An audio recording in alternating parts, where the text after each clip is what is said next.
रामपुर गांव में रामदीन का एक बड़ा और खुशहाल परिवार था। उनके तीन बेटे रमेश, सुरेश और महेश थे। तीनों की शादियां हो चुकी थी। रामदीन और उनकी पत्नी जानकी ने अपने बेटों को पढ़ा लिखाकर पैरों पर खड़ा किया था। एक समय तक सब कुछ बहुत अच्छा चल रहा था। पूरा एक परिवार साथ मिलकर भोजन करता था और घर में हमेशा खुशियों का माहौल रहता था। लेकिन कहते हैं ना कि वक्त के साथ लोगों की सोच और प्राथमिकताएं बदलने लगती हैं। जैसे ही बेटों के अपने बच्चे बड़े होने लगे, परिवार में दरारें पड़नी शुरू हो गई। बहुओं को अपने अधिकारों और निजता की चिंता होने लगी। धीरे धीरे इस बात पर झगड़े होने लगे कि कौन कितना कमाता है और घर के खर्चे में किसका कितना योगदान है। जो परिवार कभी एकता की मिसाल हुआ करता था, वहां बंटवारे की बातें होने लगी। रामदीन और उन जानकी ये सब देखकर बहुत दुखी होते थे। वे हमेशा अपने बेटों को समझाते थे कि बेटा, पैसा तो हाथ का मैल है, लेकिन परिवार की एकता और प्यार सबसे बड़ी दौलत है। इसे मत तोड़ो। लेकिन उनकी बातें किसी के दिल में नहीं उतरती थी। एक दिन बात इतनी बढ़ गई कि तीनों बेटों ने घर के 3 हिस्से कर लिए। उन्होंने रामदीन और जानकी को भी आपस में बांट लिया। तय हुआ कि पिताजी बारी बारी से हर बेटे के घर 1 महीने रहेंगे। रामदीन और जानकी ने भारी मन से इसे स्वीकार कर लिया। उनके लिए ये बहुत मुश्किल था कि जो उन्होंने पूरी जिंदगी सींचा था, वो बुढ़ापे में इस तरह बिखर गया। सबसे बड़ा बेटा रमेश सरकारी दफ्तर में क्लर्क था। उसके घर में अनुशासन बहुत था। जब रामदीन उसके घर गए तो उसे उनके रहने, उठने और यहाँ तक कि खाने पीने पर भी रोक टोक की जाने लगी।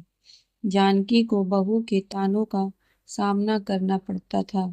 पूरा महीना जैसे तैसे कटा और फिर वे सुरेश के घर पहुंच गए। सुरेश का व्यापार अच्छा चल रहा था, इसलिए वह पैसों से मदद तो कर सकता था, लेकिन उसके पास अपने माता पिता के लिए बिल्कुल समय नहीं था। रामदीन और जानकी एक कोने में गुमसुम बैठे रहते। कोई उनसे बात तक नहीं करता था। 2 महीने बीतने के बाद वे सबसे छोटे बेटे महेश के घर गए। महेश का आर्थिक स्थिति उतनी अच्छी नहीं थी, लेकिन उसके मन में माता पिता के लिए बहुत सम्मान था। हालांकि महेश की पत्नी घर का खर्च और बच्चों की पढ़ाई को लेकर हमेशा परेशान रहती थी। एक दिन बहू ने रामदीन और जानकी के सामने ही ताना मार दिया कि हम पहले से ही बहुत तंगी में हैं, ऊपर से मेहमानों का खर्च कैसे उठाएं। ये सुनकर रामदीन का स्वाभिमान जाग उठा। उन्होंने अपनी पत्नी का हाथ पकड़ा और उस रात बिना कुछ कहे घर से निकल गए। पूरी रात वे गांव के मंदिर के बाहर बैठे रहे। उनके पास कोई विकल्प नहीं था और वे फूट फूट कर रोने लगे। सुबह जब तीनों बेटों को पता चला कि उनके माता पिता घर पर नहीं हैं, तो वे उन्हें ढूंढते हुए मंदिर पहुंचे। वहां की हालत देखकर उन्हें अपनी गलती का एहसास हुआ और उनके पैरों तले जमीन खिसक गई।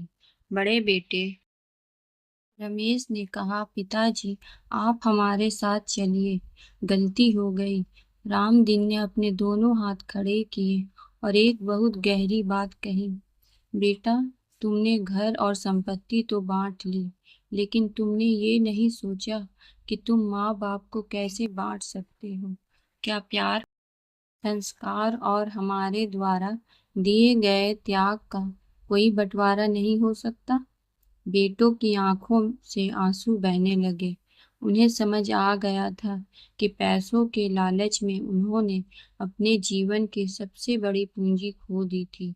रमेश, सुरेश और महेश ने उसी समय हाथ जोड़कर अपने माता पिता से माफी मांगी और एक बड़ा फैसला लिया। उन्होंने अपने अलग अलग घरों की दीवारों को तोड़ने का फैसला नहीं किया, बल्कि अपने मन की दीवारों को तोड़ दिया। उन्होंने तय किया कि वे अलग अलग रहकर भी एक दूसरे का पूरा सहयोग करेंगे और मिलकर अपने माता पिता की देखभाल करेंगे। उस दिन के बाद रामदीन और जानकी के चेहरे पर फिर से वही पुरानी मुस्कान लौट आई।